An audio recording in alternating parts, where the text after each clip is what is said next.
오늘은 사랑이 넘치는 태아보험을 말씀드리려고 합니다. 제가 상담을 받지만 그 뒤에도 이제 막 두세 명씩 같이 막 상담받고 막 이런 경우도 많이 봤는데 그만큼 이제 신경을 쓴다라는 거죠. 내 아이이기 때문에. 태아보험 가입하실 때 필수로 어떤 특약을 가입해야 되는지 말씀을 드릴게요.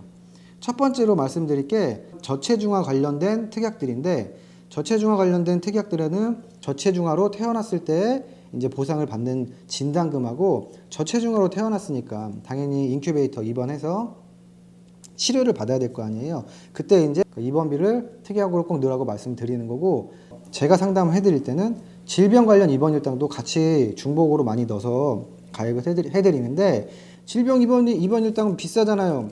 그럼 뭐 보험료 올라가는 거 아니에요? 그러는데 제가 이거 넣어도 비싸게 상담해드리지 않으니까 걱정 안 하셔도 돼요. 5만 원대 정도만 해도 충분하게 가입을 하실 수가 있고, 입원 일당 같은 경우는 질병 관련해서 저체중아 입원 일당은 꼭 넣어야 되고, 그 외에도 입원 일당은 꼭 넣으셔라. 일례로 말씀드리면 2달 전쯤에 제가 이제 현대해상, 똑같이 제가 오늘 말씀드린 현대해상으로 태아보험 가입하시는 분 청구를 도와드렸는데, 아이가 미숙아로 태어나서 한 20일 정도 종합병원에 입원을 했어요.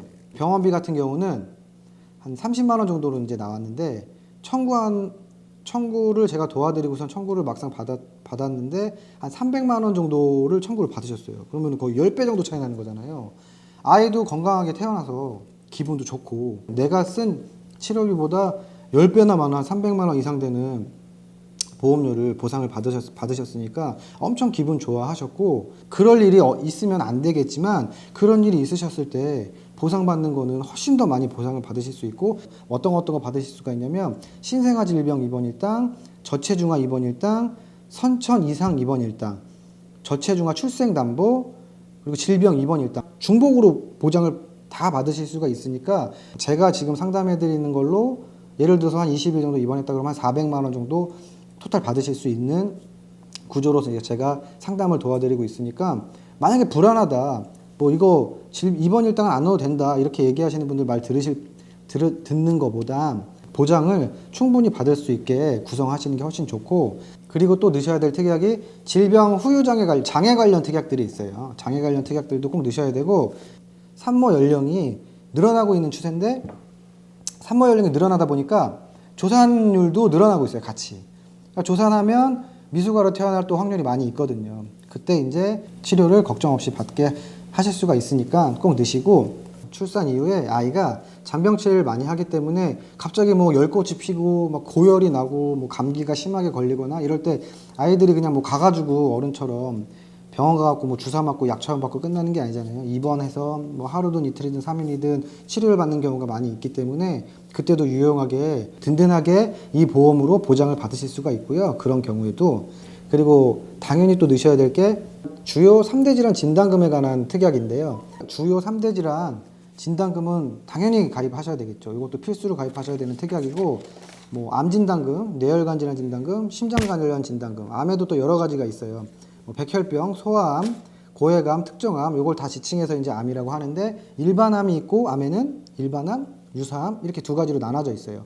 그러니까 보장에 공백이 생기지 않게 이렇게 두 가지로 같이 나눠진 거고, 일반암에 뭐 경계성 종양이라든지 제자리암, 요런 기타 피부암 이런 게 좀 빠져 있어요. 그거를 이제 유사암에서 같이 커버가 되니까 두 가지를 같이 중복해서 진단금 구성을 하시고, 암 같은 경우는 1억 정도 하시면 되고, 1억 하셔도 엄청 저렴하게 갖고 가실 수가 있으니까 1억 하고, 유사암 진단비 뭐 5천만 원 요 정도 수준으로 하시면 되고, 그리고 수술비 같은 경우는, 암 수술비 같은 경우는 굳이 안 넣으셔도 돼요. 진단금 1억이 구성이 되어 있기 때문에 그거까지 넣으면 또 너무 많아지니까 그거 하나는 제가 추가해 드리죠. 말씀드릴 때 방사성 약물 치료비 정도만 추가해서 드리고 구성을 해 드립니다.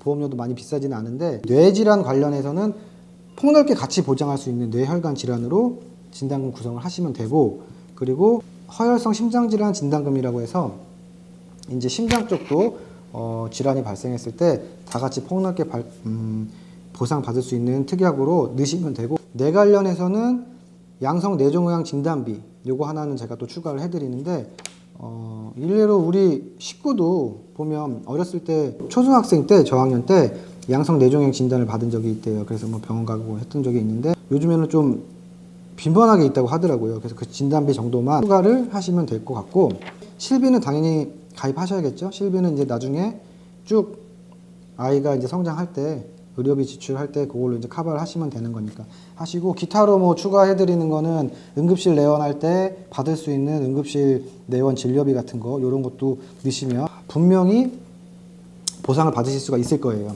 아이가 잔병 치레도 많이 있을 수 있고, 그리고 워낙 에너지가 넘치기 때문에 추가를 하시면 좋은 거고, 가족 일상생활 책임 배상 특약도 있어요. 요거 같은 경우는 뭐 나와 가족이 타인의 신체에 뭐 손해를 입힌다든지 재산에 손해를 입힌다든지 했을 때 1억 한도 내로 보상을 해드리는 거기 때문에 요것도 보험료가 저렴해요. 저렴하니까.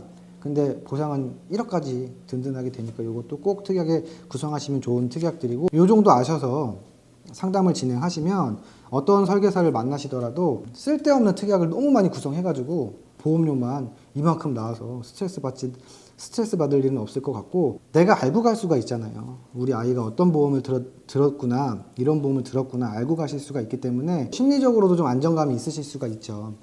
이 정도만 아셔도 스트레스 많이 없으시겠죠? 더 궁금한 점이 있으시면 댓글로 문의를 주시거나 뭐 제 블로그 오셔서 블로그에서 내용도 한번 확인해 보시고 문의를 주시면 제가 바로바로 피드백 해드리고 답변 드리겠습니다. 태아보험 가입하실 때 이제는 스트레스 받지 마시고 사랑이 넘치는 태아보험으로 가입하시기 바랍니다. 지금까지 여러분의 보험 매니저 조혜조였습니다.